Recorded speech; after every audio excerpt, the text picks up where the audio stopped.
Hi everyone, welcome to the second lecture of CS839 Special Topics in Deep Learning. Today, this lecture is really about giving you an overview on convolutional neural network architectures. I'll first briefly review the mechanism of how convolutional works. In the second part, we will go through some of the representative convolutional neural network architectures in more detail. And I know last time we didn't get to finish the introduction for some of you, so we will try to do that in the end if time permits. And as usual, if you have any questions during this lecture, feel free to raise your hand using this button on the bottom of your screen. Or you can also type in this chat thread. I'll try to keep track of these questions and address them as we go.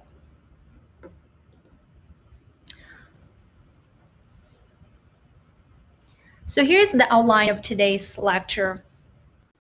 We'll firstly review the convolutional computations.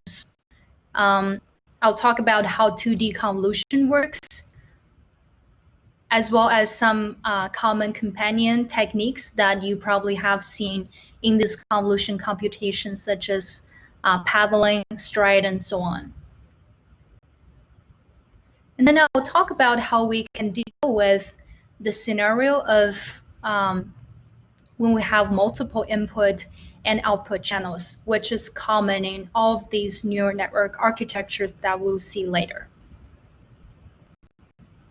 So once we have that, the basic conceptual knowledge of how convolution works, we'll put that in the context and review a few convnets in more detail. So first, we'll go through LeNet, which is considered as the first convolutional neural network invented in 1995. And then we'll talk about AlexNet, which came out around 2011 and won the ImageNet competition in 2012.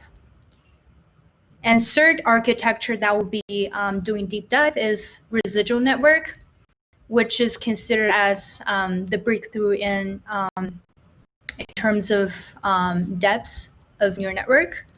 And lastly, DenseNet, we won't be going through this in detail today because this is going to be presented in our next paper presentation. So we'll defer to Thursday.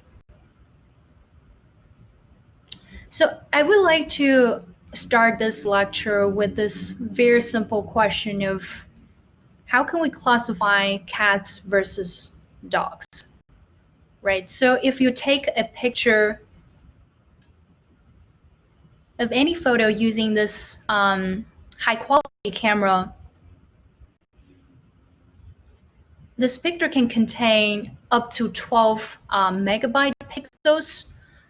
And if you factor into a color RGB image, storing this single photo can contain up to 36 million pixels, which is a lot, right? So if we were to build a fully connected networks to classify cats versus dogs, for example, let's consider a very simple fully connected network with the input, which is the 36 million pixels flattened into a vector, and then followed by this hidden layer with 100 neurons, so that each input, which is a pixel, is connected to every single hidden neuron.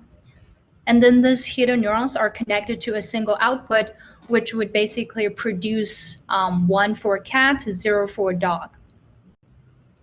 So if we were to kind of calculate the number of parameters in this fully connected network, it would be basically 36 million multiplies 100, which is roughly 3.6 billion parameters. That is a lot, right? So if we were to save those parameters in any modern NVIDIA GPU, it might have already caused a memory overflow, right? It may not even fit within 12 or 16 gigabyte of memory. So this is where convolutions becomes really powerful. And to see why convolution is very useful, let me motivate by this example here. So there is this game called Where is Waddle? And you can see this template of Waddle is provided on the left side. And this Waddle is wearing a red and white strapped hat with a pair of glasses, right? So if you take this template and try to kind of match in this image on the right side, you would find a lot of, people who look like Waddle. For example, these two. And if you think about the mental process behind, how you were just looking for people who look like Waddle, there are two very important properties that you were, subconsciously exploiting. The first one is translation invariance, which means the relative position in this image probably doesn't matter that much, right? So if you take this template, Waddle could appear on the left side of this image, or it could also appear on this right bottom corner. And the second important property is called locality, which means the neighboring pixels probably doesn't matter that much. And this is exactly what convolution computations are exploiting. So to explain this in a very simple example, let's consider an input matrix, which is 3 by 3 here, and a kernel with size 2 by 2. So this kernel, you can think of this analogous to the Waddle template that we just saw earlier, right? So essentially, to perform this 2D convolution, you take this kernel and overlay on your input, and then basically perform this element-wise multiplication, and then sum over these elements. So for example, if we place this kernel on the left top corner, this computation would be 0 multiplies 0 plus 1 multiplies 1 plus 3 multiplies 2 plus 4 multiplies 3, which is 19. And then basically you can shift this kernel in a sliding window fashion and go through this input. And then we end up with this output matrix of size 2 by 2. Nice, and let's keep going. So to formalize this a bit, we have an input matrix called X, which is of dimension NH by NW. And then there's the kernel matrix, which is W with dimension KH by KW. And basically with this convolution, we end up getting this output matrix called Y. Here Y equals X convolved with this kernel matrix W plus this scalar bias B. And this dimension of the output matrix Y is deterministic. So with very simple derivation, you can get the size of NH minus KH plus 1, and similarly goes for the weights. So to use the example we provided above, you can see the output matrix would be of size 3 minus 2 plus 1, which is 2, right? And then the height and weight is equivalent, is the same. So it's a 2 by 2 output matrix. And because everything is learnable in this deep learning context, essentially this matrices W and B are learnable parameters. So to give you an example, let's consider this input image, which is this little cute animal, and then we apply this kernel here. And this kernel essentially is an edge detector filter, and so if you apply this kernel on this input image, you end up getting this edge highlighted effect. And similarly, this is a sharpening filter, and this is a Gaussian blur filter. And of course, all of these kernels are kind of designed by human back in the old days, before everything is automated and learnable. But right now, as we shall say later, all of these kind of kernel matrices are done in this learnable fashion, so you don't have to manually design, what these values you should assign for each kernel. This is just to give you a straightforward kind of example of how kernel would affect this output.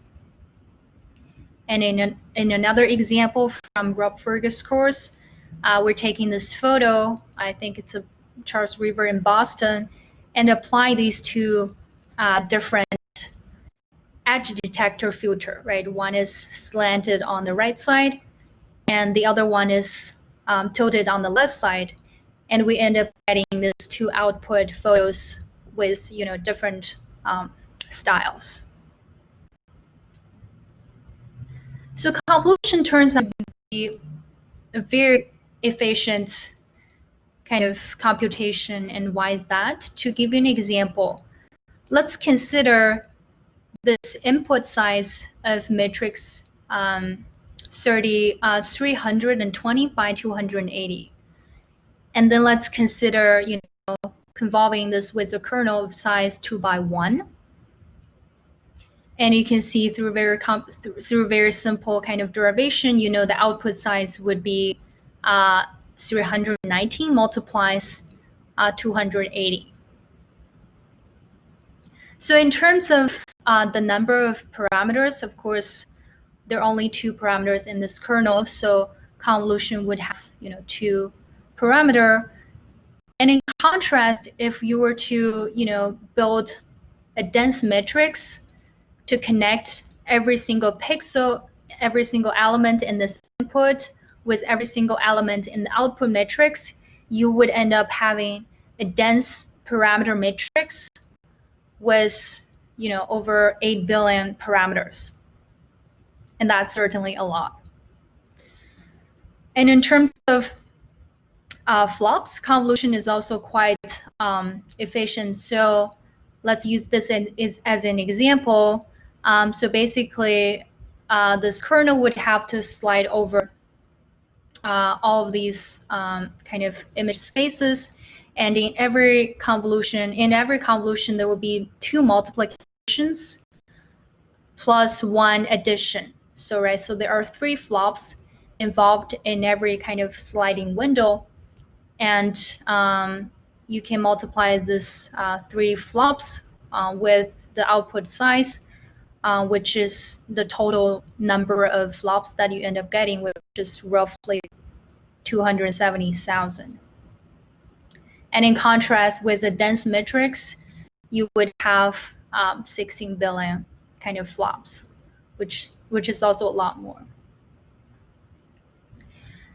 So now that you know how convolution works, we'll move on to talk about this padding and stride mechanism, which is also, kind of used together with this convolution.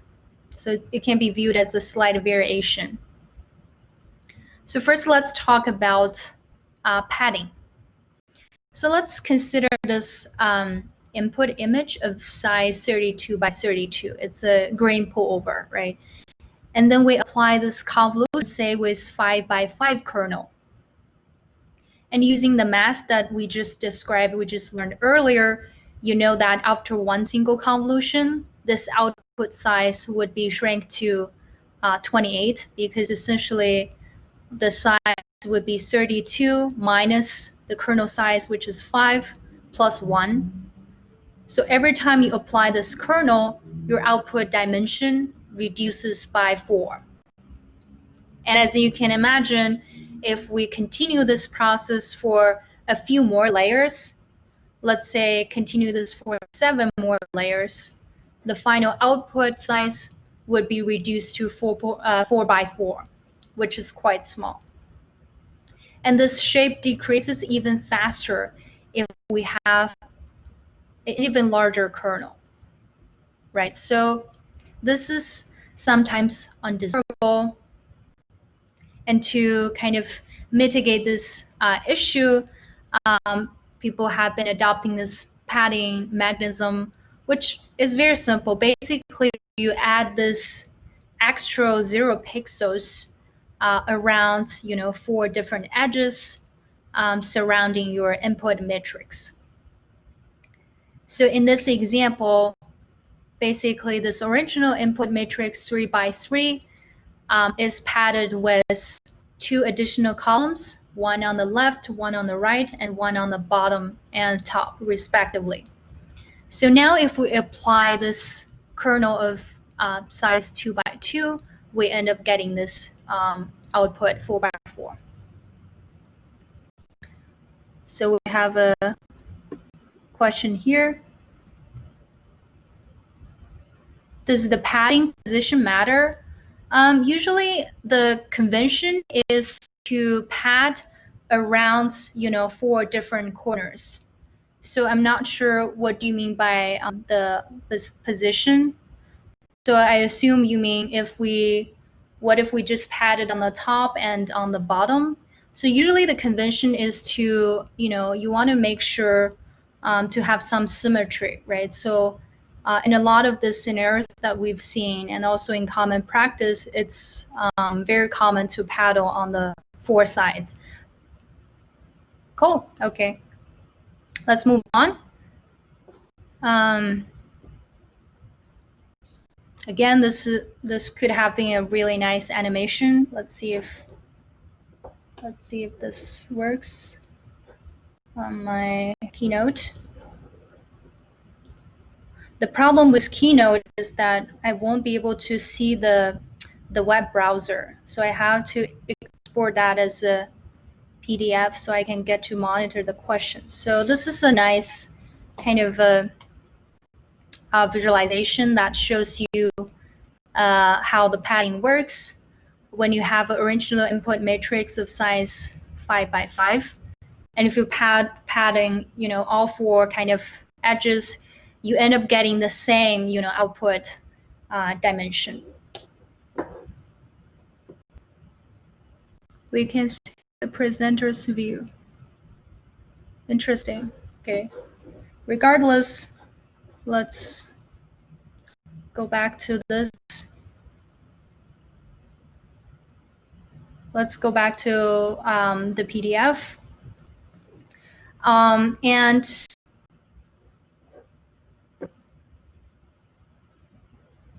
And now let's calculate this size after adding this padding. So let's say we're adding P of H rows and PW columns. The output shape can be deterministically calculated using this formula here. So essentially NH minus KH, this is what we saw earlier, plus this padding dimension PH plus 1. And the common choice is to choose pH equals to KH minus 1. So you end up having kind of even number of columns on both sides. So for example, you probably, if you have trained your network before, you realize there's a lot of kernel size, kernel matrix of size 3 by 3 or 5 by 5. This is nice because then you get to kind of having the padding of 1 on each side or 2 on each side. So that's the explanation for that. And for the stride, it's also very straightforward to understand. So what stride basically allows you to is to say you don't have to every time skip 1 pixel or 1 element, because sometimes when the input gets really big, and if your kernel, especially your kernel is small, it takes a lot of computations to kind of go through the entire image. And stride allows you to actually skip, sometimes, let's say, skip 2 pixels a time or 3 pixels a time, and you can fall faster. So let's say this is an example where we have 3x3 input and padded with, each column on 4 sides. And then this stride basically is size 2 on this horizontal axis on the width, and then the stride is 3 on this vertical side. So basically, the first kernel is applied here, and then as you move toward the right, you skip 2 steps at a time. So the next kernel is kind of overlaid here. So I think this is pretty straightforward to understand. And now let's talk about, how we handle multiple input and output channels. So far, we have talked about how convolution works when you only have, one matrix with one kernel, and that's very straightforward. But in a lot of kind of real scenarios, your input may have multiple channels, such as color images may have 3 RGB channels. And you could have, converted this to grayscale, but it would lose information, so it's not very desirable. And the best kind of scenarios to think about, well, how we can exploit the information in all of these channels. So this is where it comes useful when we consider convolution with multiple input channels. And the idea is to have a separate kernel for each channel, like this. So now we are considering an input tensor with 2 different channels, right? And each channel has 3x3 dimension. Basically, we're assigning a separate kernel for this new dimension, new channel that we just added. And essentially, for every channel, the convolution computation will be the same as before, right? You've seen this already, element-wise multiplication, and then sum of these elements. And you do the same convolution for this kind of next channel. And once you have the output from each channel, we basically add them up. So to view this, in a simple way, this convolution would be, first is to multiply all these corresponding elements. 1 multiplies 1, and 2 multiplies 2 here. Okay, can you see my mouse? I hope you can. So 2 multiplies 2 here, and then 4 multiplies 3, 5 multiplies 4, right? And you get up this output for this first channel, and similarly do this for the second channel. And once you sum those up, it will be the final kind of output, which is 56.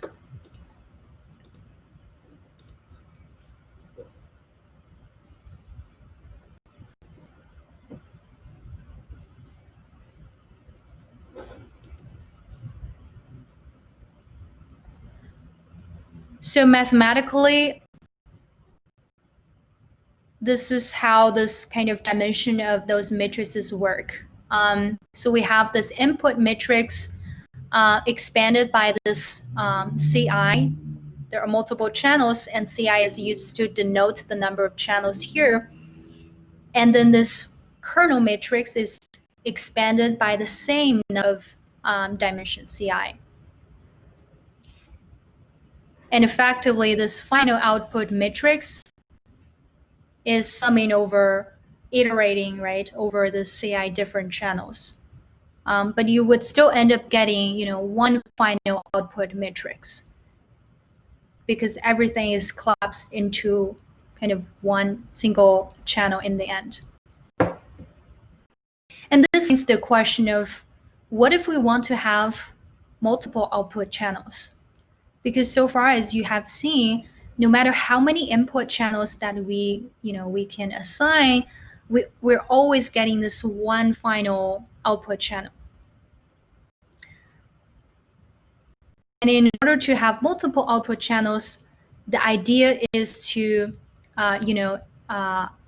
insert multiple the 3D kernels, so that each one can generate an output channel like you saw earlier, right? So for example, if you look at these tensor here, this is the 3D kernel that we saw earlier with dimension Ci. This is number of input channels.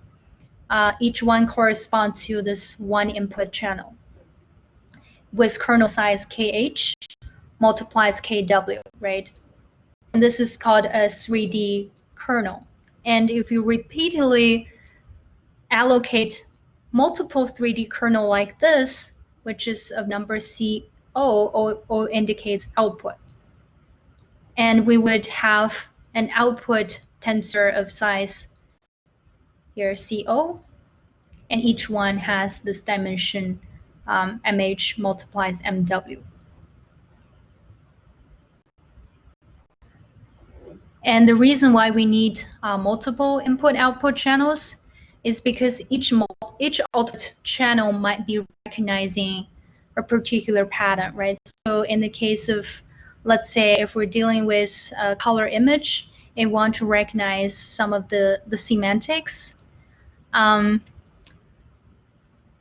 not sure if you have heard about this concept called a Gabor filter, which is essentially, earlier on in this convolutional neural networks, a lot of this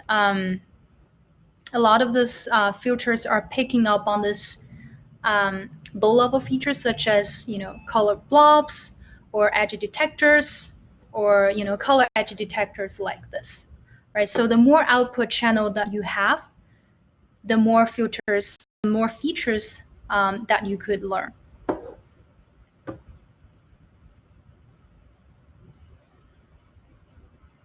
Oh, we're having some question popping up here. Let me try to address some of those. So Bro asked this question, why do different kernels learn different patterns? That's a really great question. So essentially, each kind of kernel, if you go back to this one here, right? Because the image may contain, different features, in the ideal scenario, you want your different kernel group, let's say this 3D kernel, to be picking up on different features. And that's why you have to allocate, this amount of kind of parameters, because each kernel by design would increase this power or the expressiveness for the neural network to be picking up on different features. And the more patterns, more features that you can kind of learn, it allows the neural network to be later on, utilizing, combining this feature in a more flexible way, and therefore perform better in your final classification task.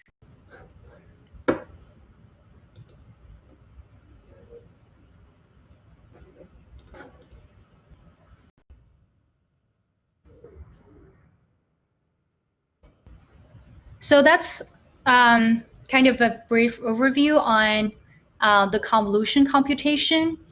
And I want to spend the second half of this lecture to dive into some of these convolutional neural network architectures that that we have seen so far. Okay, I see some other questions. Let me see if.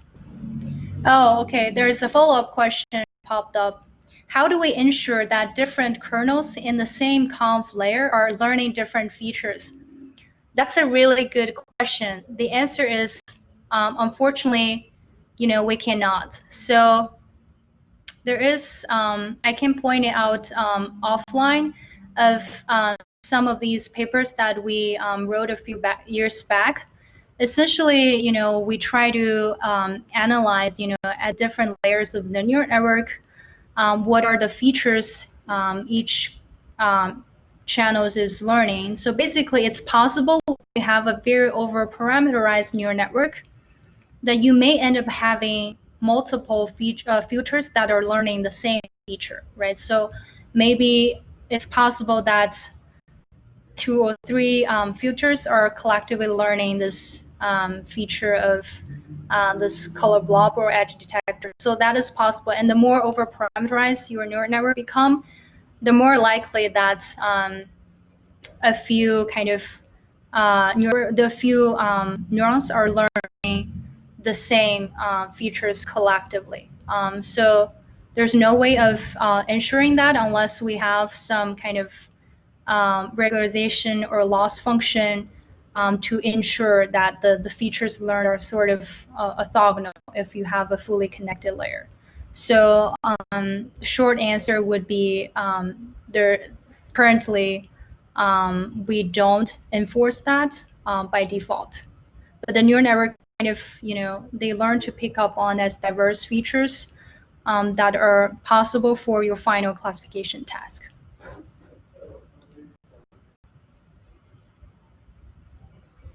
And for some other questions, let me try to come back towards the end of this lecture because I really want to make sure we finish the second part. And after the lecture, I'll also be staying around longer to address any other questions that is left on this chat thread.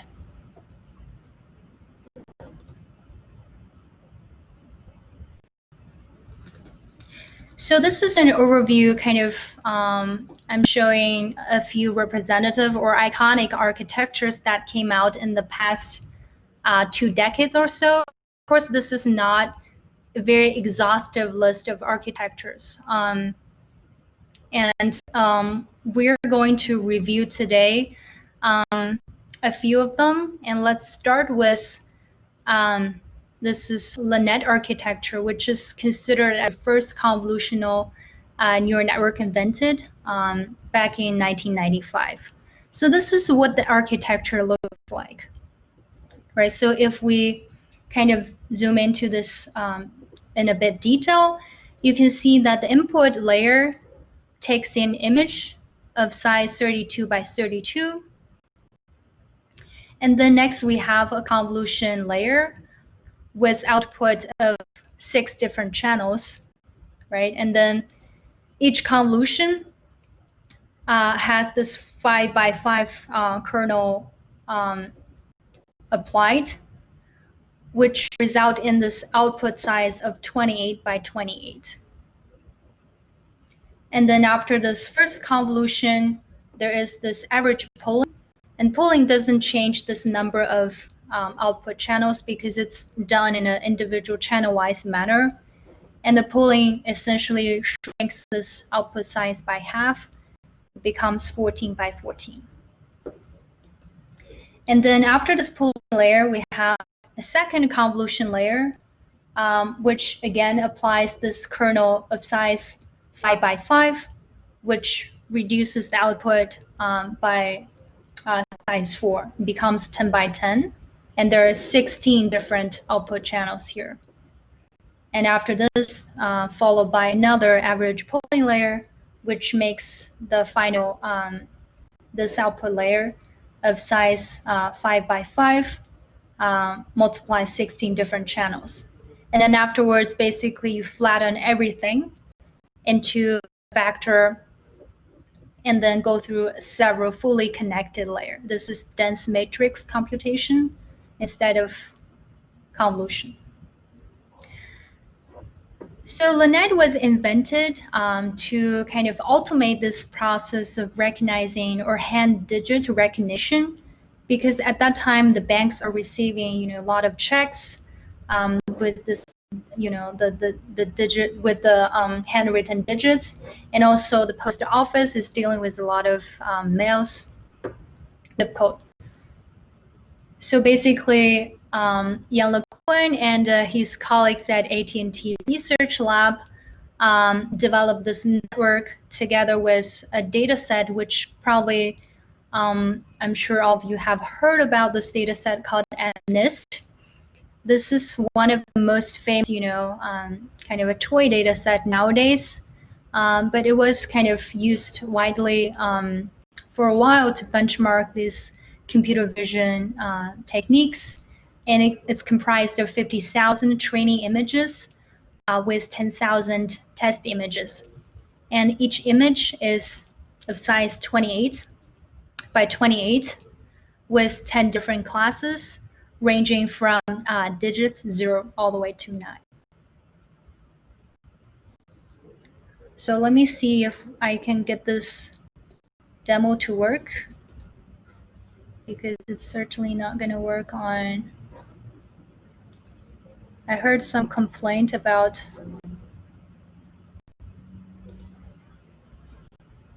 Can you guys see the animation now?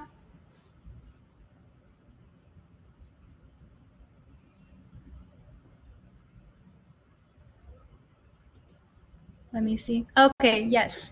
Awesome. Okay, I have to exit, and the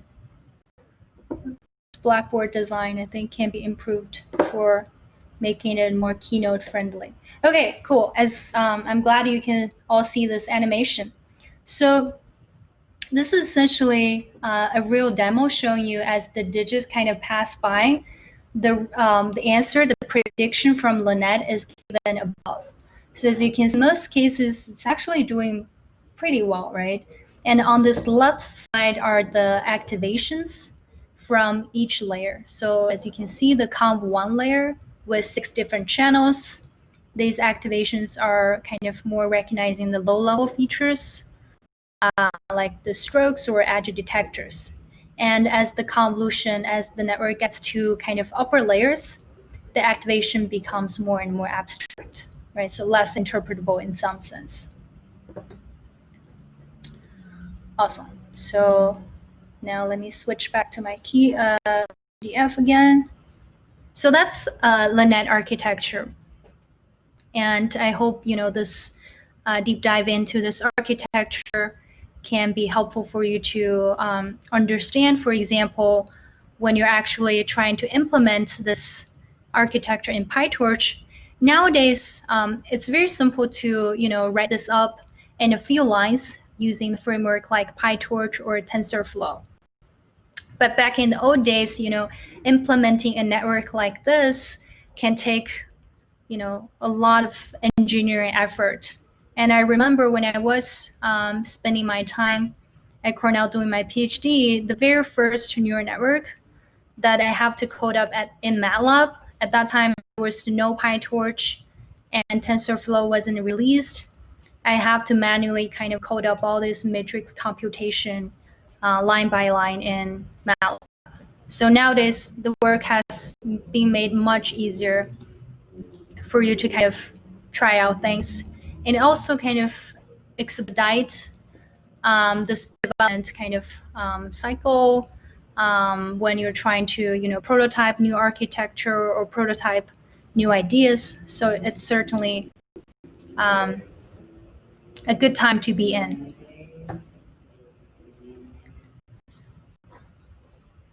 Cool. So now let's move on to AlexNet.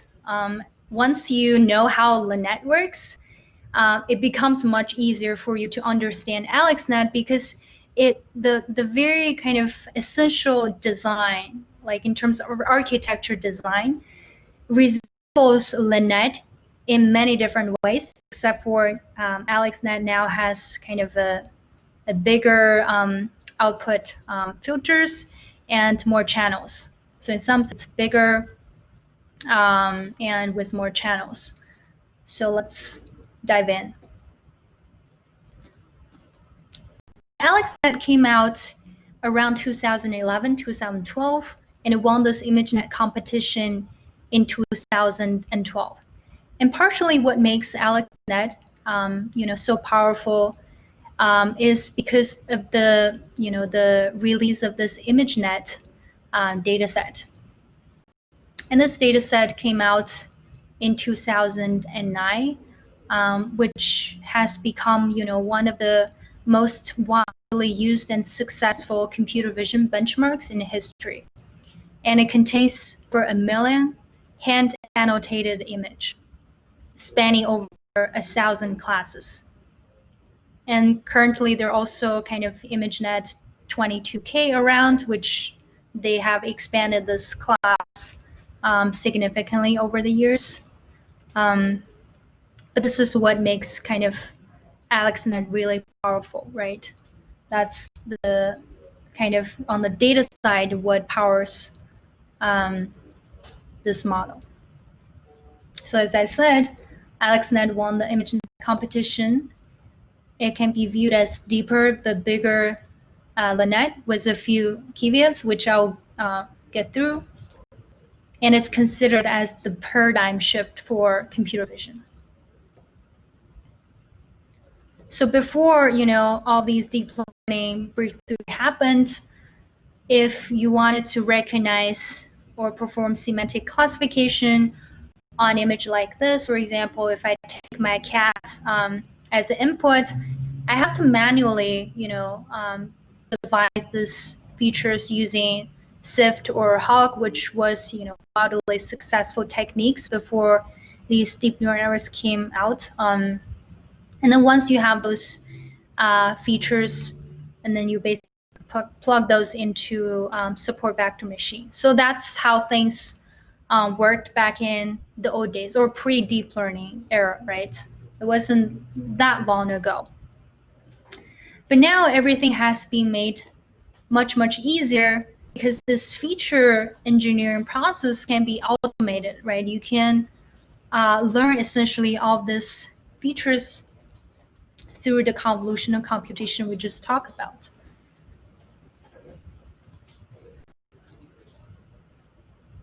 And now I wanted to give you a bit more kind of in-depth contrast between AlexNet versus LeNet. I think it's helpful when we put things side by side so you can see, more clearly how things has changed and evolved or advanced. So to interpret these slides, you should look at ours from the bottom. That's when the input, gets fed into this network, right? And then we go all the way up. All right, so let's look at the bottom layer first.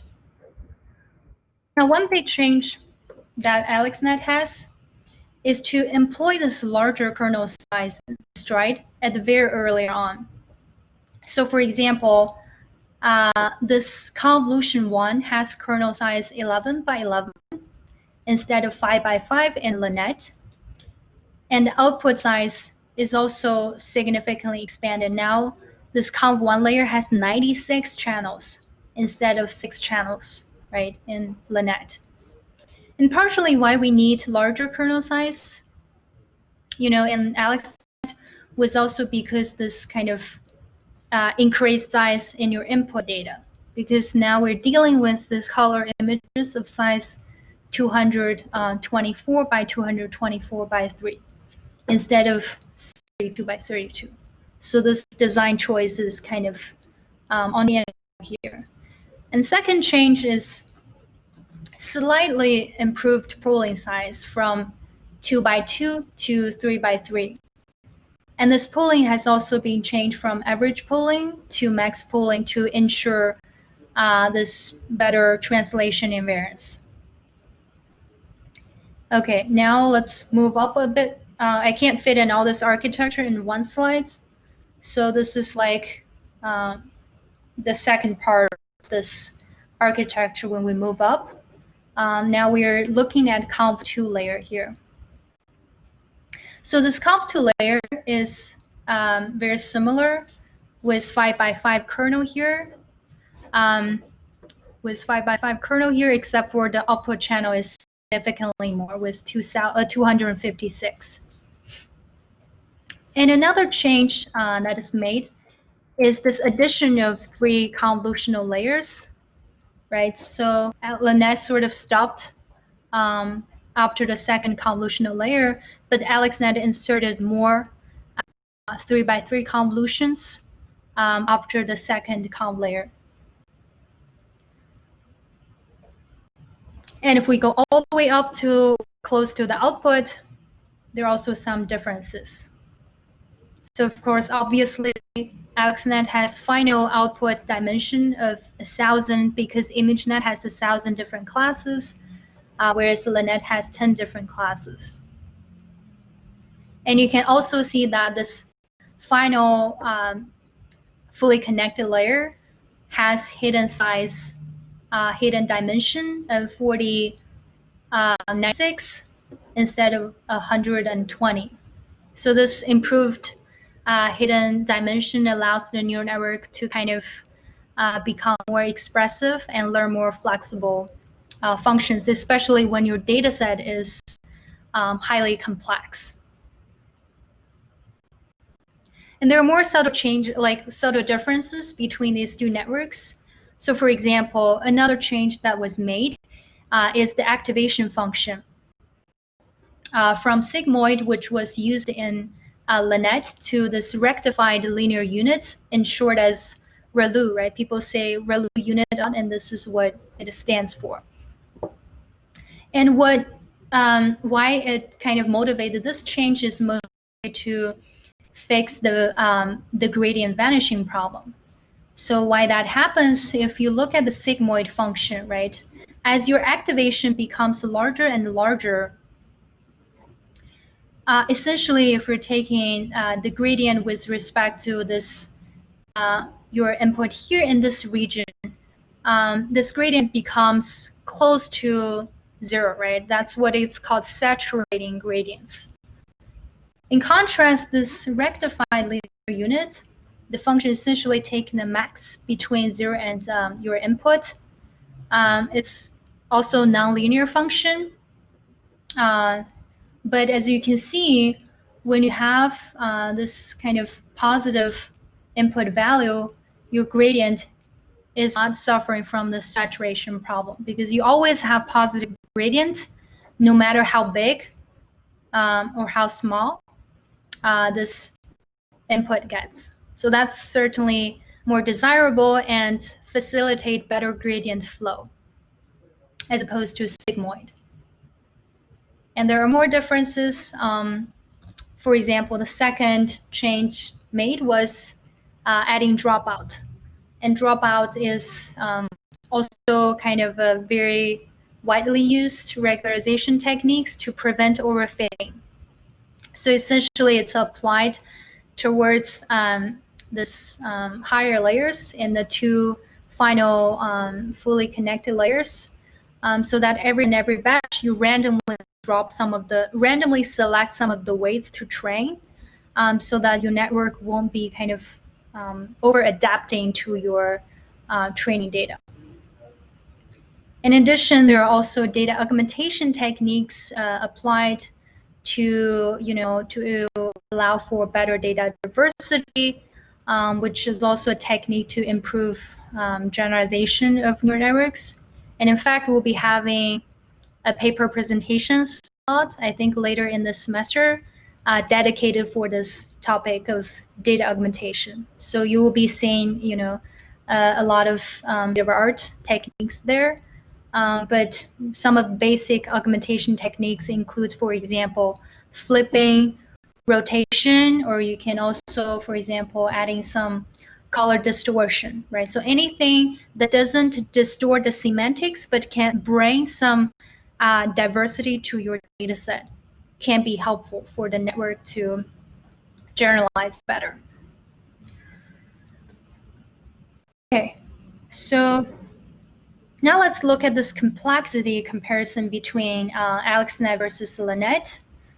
So if you look at Conv1 layer, AlexNet has a lot more parameters because recall how this 35K is derived is because we have kernel of 11 by 11, right, and multiplies the input, 3 input channels, and then multiplies 96 output channels. So you end up getting this 35K. I think a nice homework and practice when after class would be for you to actually go home and look at, this numbers and try to do some quick derivation for yourself, which can be very helpful, for you to understand the architecture and do some of this calculation. So overall, AlexNet has 11 times more parameters than LaNet. That's why I say it's bigger, right? It has certainly a lot more capacity. And in terms of flops, computation-wise, it also increases by 250 times. So that's net, and then I think we have some time to also go through residual network a bit. I will try to get through this as quickly as I can.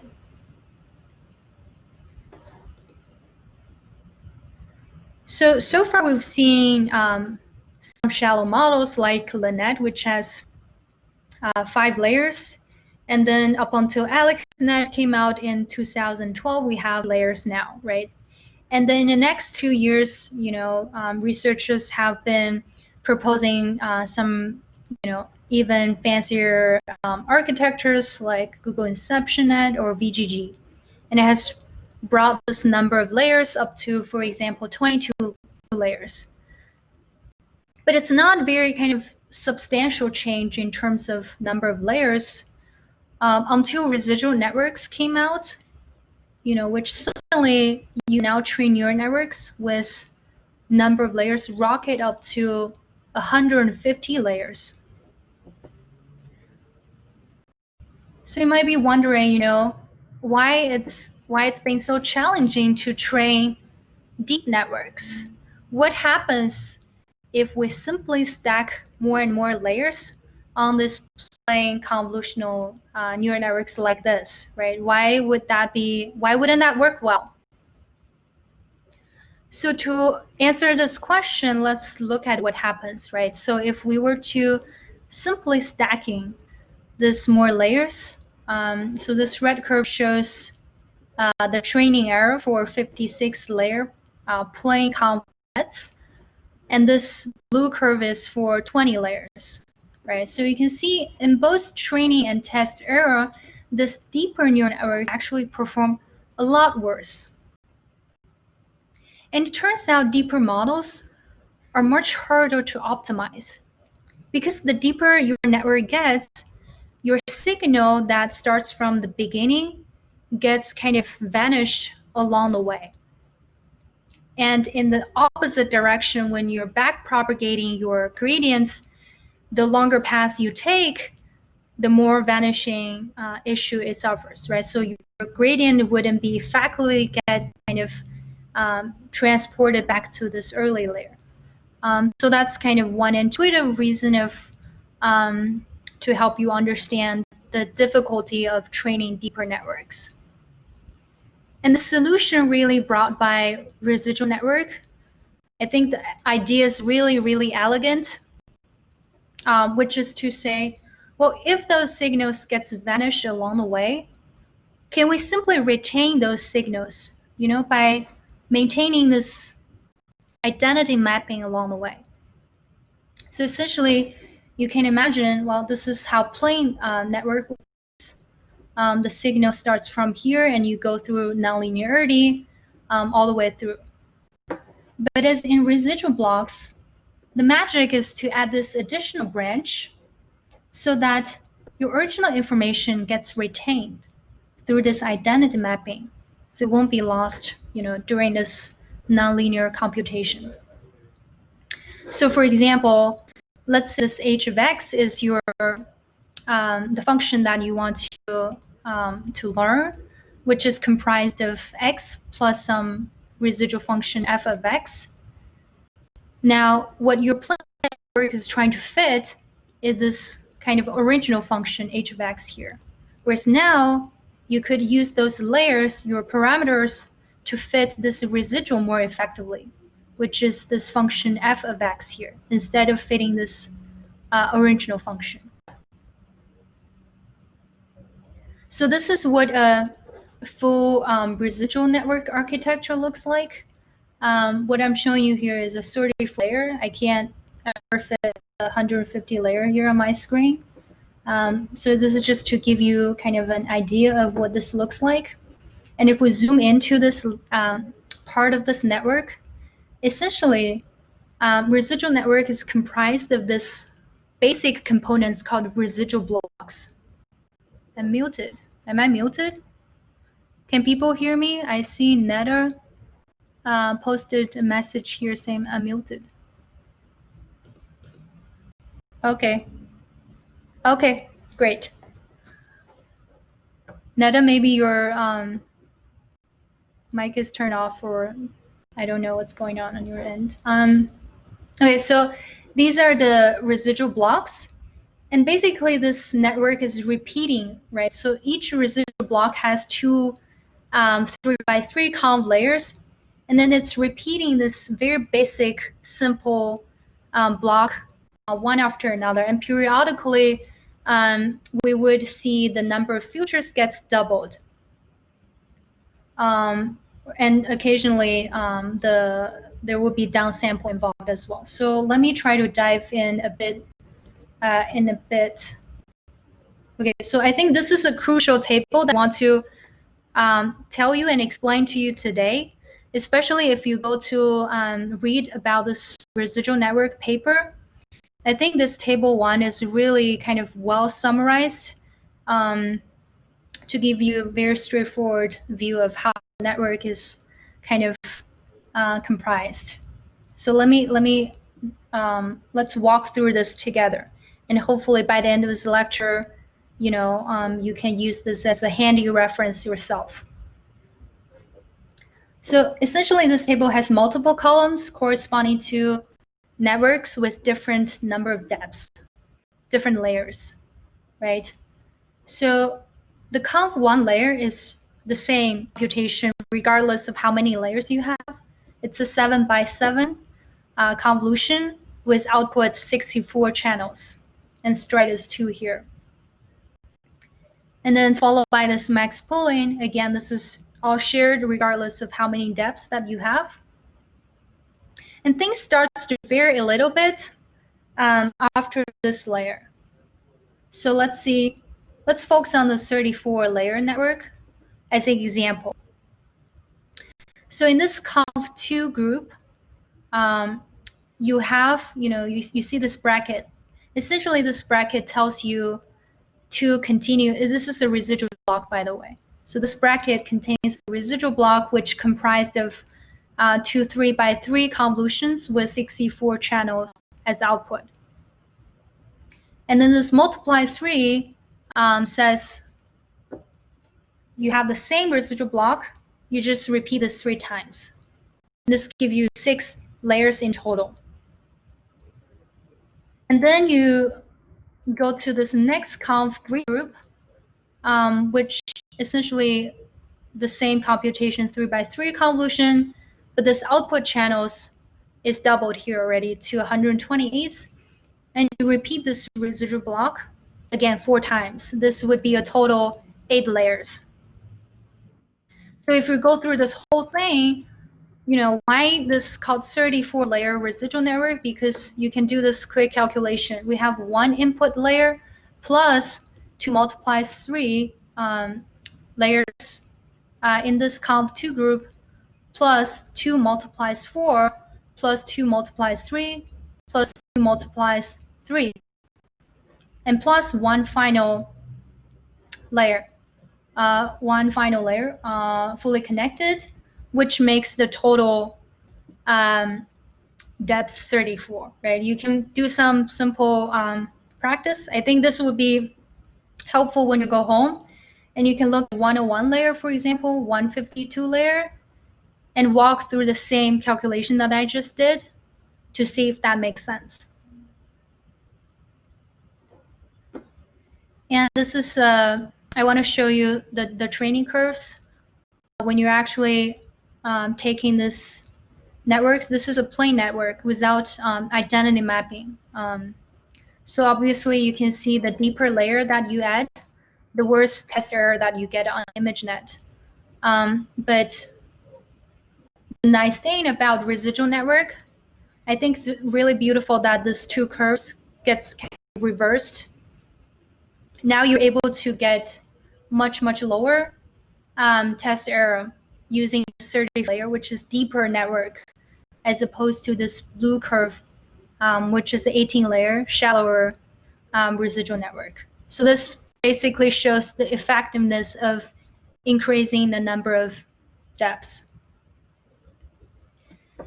And this is a plot mostly trying to showcase the trade-off between accuracy versus the network complexity. So normally, if you have a really, over parameterized network with a lot of parameters, you expect to get, higher accuracy. So that's somewhere a lot of this deep, large networks fall into this corner here on the upper left corner. And if you go to this opposite corner, which is the right bottom, that's when you have much better kind of efficiency in your computation. But of course, your accuracy would drop accordingly too. And that's what MobileNet and SqueezeNet, some of these efficient neural network architectures would allow. So if you're interested, you can check out some more architectures there. And of course, what we're presenting here in this lecture is somewhat limited, but I think it's quite a representative. And once you have this very kind of basic conceptual idea, you should be able to, go out and read some other literature. It's a wild model zoo. So you should, I highly encourage you to, explore more of these architectures. And in fact, next paper presentation would be another really cool work by my colleagues at Cornell. And the idea is also quite beautiful, right? So if you contrast this with residual network, which says we could, add up this identity mapping, X, and this transformed output, F of X. In DenseNet, basically is saying, why don't we concatenate these two? So here, this addition function is replaced with this concatenation function. So that's just really a gist of it. And I, definitely will hear more about this paper in more detail in our next paper presentation by our first Brave team. And I'm really excited about this. So here I'm listing here a few more architectures in case you want to read more broadly. For example, ResNext sort of brings this feature grouping idea into this architecture. And wide ResNet is sort of, instead of the long skinny architecture, it says, we can have fewer layers, but we can, expand on the the number of channels, which is the weights of this neural network, which is the short and bulkier network architecture. And deep networks with stochastic depths is basically saying, we can randomly drop some of these layers in this residual networks, and the accuracy in most cases retain and generalize better. And there are also, more efficient networks, which we unfortunately won't be able to get to in this lecture, like ShuffleNet, SqueezeNet. So you're more than welcome to check out offline as an extended reading. Okay, awesome. So now I think I really hope you have a much deeper, better understanding about how the net AlexNet ResNet works, and after next lecture, you also would know how DenseNet works. And in the presentation next week, next Tuesday, we will also be having this paper on automated architecture search, how we can replace this role of human to search for even more wild architectures. So this should be fun. Just to summarize, I've seen some questions in this chat thread, which I assure you that I'll be staying here and address all of your questions after this lecture. So to summarize, today we've talked about convolution computation, how 2D convolution works, how paddling and stride works, and also how we can extend this very simple 2D convolution idea to this scenario with multiple input and output channels. And we've also kind of done a few case studies on this representative architectures, including LaNet, the first conv nets invented ever, and AlexNet, the bigger and better LaNet. And finally, we've talked about residual networks, which has started a trend towards extremely deep neural networks. And this is the acknowledgement. I want to acknowledge some of the materials are, kindly borrowed from this existing lectures from Stanford and also Amazon team. And I'll be staying here to address any question that you may have. And thank you so much for being here with us today. Let me stop this recording.